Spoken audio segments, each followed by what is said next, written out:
Hello. Today I will be featuring another ship I got in a Christmas present. This time it's the Tier 5 Soviet destroyer premium ship, the Gremyashchy. Now, this ship in its very stock configuration isn't actually that strong. If you play it with a completely fresh captain, it might not feel that special at all. But the special thing about this ship is, of course, how well it scales with a good captain. Now, starting off, the default concealment is 7 kilometers, which isn't really that special for tier 5. But if, of course, you get a 15-point captain, then you bring it down to 6.1, which means your stealth will be just as good as any other tier 5 DDs, or, well, very close to it, in fact. And you can easily compete with higher tiers, tier 6, tier 7, and so forth. This game, I think I'm against T7s, in fact. Yeah, as usual, in T5 you tend to get thrown against higher tiers quite a lot, and T7 is a fairly common thing here. Another thing worth mentioning is, of course, the guns. Well, the guns themselves are actually fantastic. In fact, the HE has a fire chance of 9%, which is, of course, the very high fire chance that Russian DDs used to have before they nerfed them. But the Gremyashchy, being a premium, was of course immune to this nerf. So it's one of the best fire starters when it comes to DDs. It has a 9% fire chance, and when you slap, of course, fire flags on top of that, you can get it up to 10% fire chance, which makes it very, very strong indeed. The turret angles for 3 of the guns are fairly decent. I think the third turret is a bit awkward, that it tends to require a lot of broadside to be able to fire properly. And oftentimes when you're fighting other DDs, you tend to only be using 3 guns unless you can give full broadside and make use of it. I'm intentionally reversing out of my own smoke to spot this D-22, so he can't close the distance with me and just pop Hydra and wreck me. So I'm forcing him to smoke up at a distance where his Hydra cannot spot me, which is what he's doing here. Now that he's smoked up and stopped there, now I'm going back to my own smoke and starting to work on the Graf Spee again. Now, another issue is, of course, the range is actually quite good stock. The stock range is, I think, 11.9, which for a tier 5 DD is very, very, very good. But once again, this gets further enhanced when you get AFT on this, because then you get a massive 14.3 km range. And considering the firing angles are already quite fantastic, I mean, the firing speed, the shell speed in general, you can see one of the turrets kind of lagging behind there as I try to shoot the shores. I switch to AP here.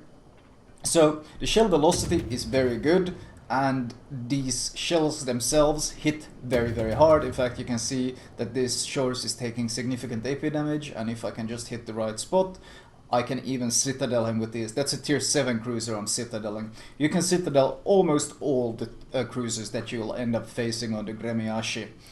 Now, those are of course multiple strengths. A huge weakness though, once again, is the stock ship actually has an incredibly slow turret traverse of 36 seconds to make 180 degrees. Turn your guns 180 degrees. So 36 seconds is of course massive. It's worse than most cruisers, in fact. But once again, if you slap AFT on it, I mean, not AFT, Expert Marksman, you can drop it from 36 seconds to 24.5. So that's obviously, once again, a massive difference between the stock ship and a captain enhanced ship. So when you get the 24.5 second turret traverse, the ship in general just feels much better, and that's one of the reasons why I consider Expert Marksman to be pretty much a must-have on the ship. And also one of the reasons why the ship pretty much requires a 17-point captain to truly shine, so that you can have both Last Stand, Concealment Expert, and Expert Marksman. Now, as I mentioned, that the fire chance got nerfed on all the other Russian destroyers, but this being a premium, it was immune.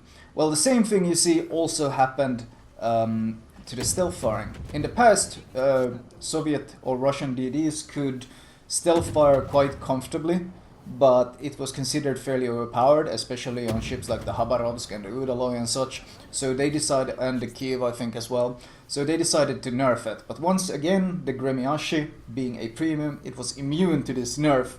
So you can in fact stealth fire. When you have Concealment Expert and AFT, you actually get a massive stealth fire window. The range, as I said, 14.3 with AFT, but with Concealment Expert you are only spotted at 9.9 km. In fact, looking at the minimap, you see that transparent area. That's my spotting range when I'm firing, and it's only 9.9. So this already tells me the T-22 is quite close, and as soon as he pops up, well, I'm more than happy to take the fight with him, because once again, these shells hit very, very hard. They have high alpha damage, 1.9k alpha on the HE shells. I think German DDs have something like 1.2k, so his shells basically deal no damage in comparison. And I just want to get rid of him real fast. At this point I could already stealth fire, because, well, they can't see me anymore, they have nothing spotting me anymore. But I already have a smoke up here, so might as well make use of it. Switching to AP once the shorts is showing himself again, and I start wrecking him. Now, maneuverability wise, it's fantastic. The turning circle is 510 meters and the rudder shift is 2.7, which means it's one of the best handling DDs in the game. And in fact, even without AFT and even without Concealment Expert about the stealth firing, you can still stealth fire.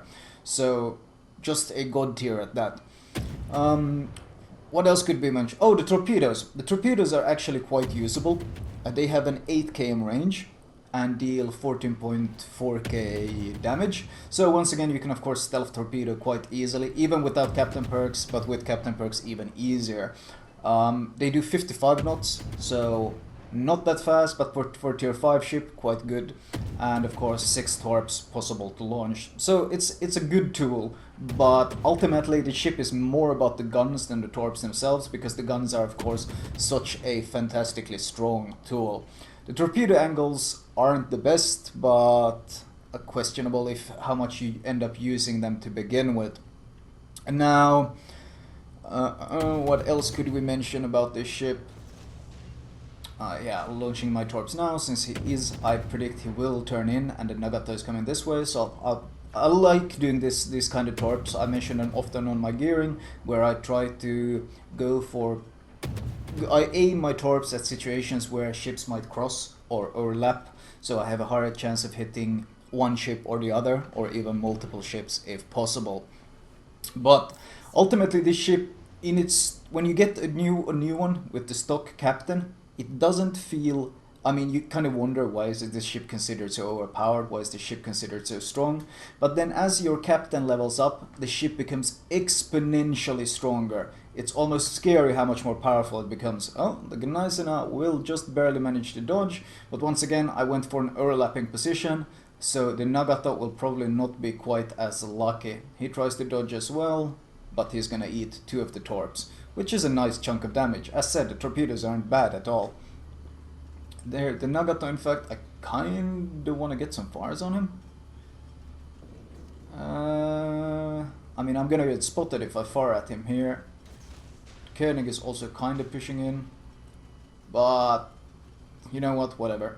I wanna get some fires going. The fire chance is so high, so getting a fire or 2 on this guy, since I got flooding, which means he's used his repair, so I obviously wanna get some fires going on him, ticking on him right now.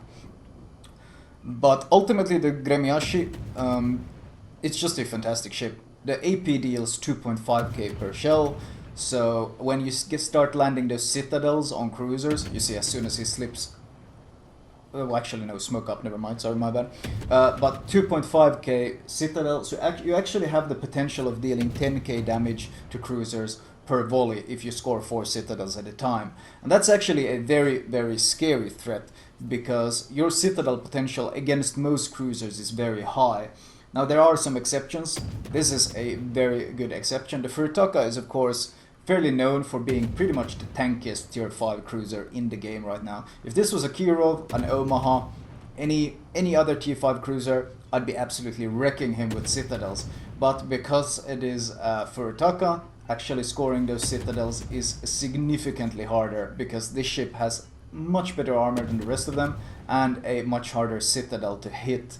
It used to be quite a disaster ship, but after all the buffs that ship has gotten, it's definitely one of the strongest T5 ships in the game. The Furutaka, that is. The Koenig dodged my torps, and it looks like... is it charging in? Looks like he is charging in. The torpedo cooldown is 69 seconds, I think it was. So a bit more than a minute. So you can quite comfortably spam them almost every time they come on cooldown and not have to worry too much. Shit, is he turning in? He's turning in even sharper. That is not good. I'm just gonna bail from my smoke then. Not worth staying, because if he dodges the torps, then I have no real means of dealing with him. Because, well, my strong AP doesn't really matter against the Koenig, who can't really be citadeled by other battleships to begin with, so for me to attempt to citadel him would be a waste of time. Dodges the torps, I'm just gonna kite away. Of course, being a Soviet DD, the ship has excellent speed as well, so a lot of strengths. In fact, a ship that would be most closely related to this one, if I had to compare it to any other ship, would be the Anshan. If you enjoyed the Anshan, then you would probably enjoy the Gremyashchy, but Anshan isn't nearly as strong as this ship is. It really comes down to it. It lacks the super strong HE, it lacks the great maneuverability, it lacks the same stealth capabilities. You can't stealth fire like a god like you can in this ship. So if you like the Anshan, then you will love the Gremyashchy, because the Gremyashchy is basically a better Anshan in every way. This guy keeps pushing and my torpedoes are now on cooldown, so I'm just gonna rush him. Because, well, I wish him the best of luck attempting to kill me when I've gotten this close. He's trying to turn... is it left here? Yeah. But once again, the great speed and agility of the ship makes it quite easy to make these kind of YOLO moves. I make sure I'm very close until I launch my torps, because I need to make sure that they land, so that I actually do get the kill. That kill did in fact give me both Confederate and high caliber, so that's of course always rewarding. Popping my smoke, I do take a lot of damage, and now there's a bit of a risky situation here. Well, he hits a citadel, that's good, but if he starts angling, he will no longer eat those citadels. I can only get my front guns on him. You see that? 5,000 with just 2 hits. That's the terrifying strength of the AP. The problem is, one, he starts angling. Second of all, I don't know if he has Hydra or not, and that's quite a terrifying threat. I should switch to HE, but I'm worried about his Hydra right now. I'm trying to reverse. I should actually have been spotted by his Hydra now. So this lets me know he doesn't in fact have a Hydra. So now that I know that he doesn't have Hydra and those torps were already his, now I'm just gonna go in. I need to remain at 2 km, so I need to kill him before he gets within 2 km range. 2.2, 2.1, and just as he was about to get within my spotting range, I citadel him and kill him. So 142,000 damage. Considering I was, well, heavily tiered up. I was against tier 6s and tier 7s in a poor tier 5.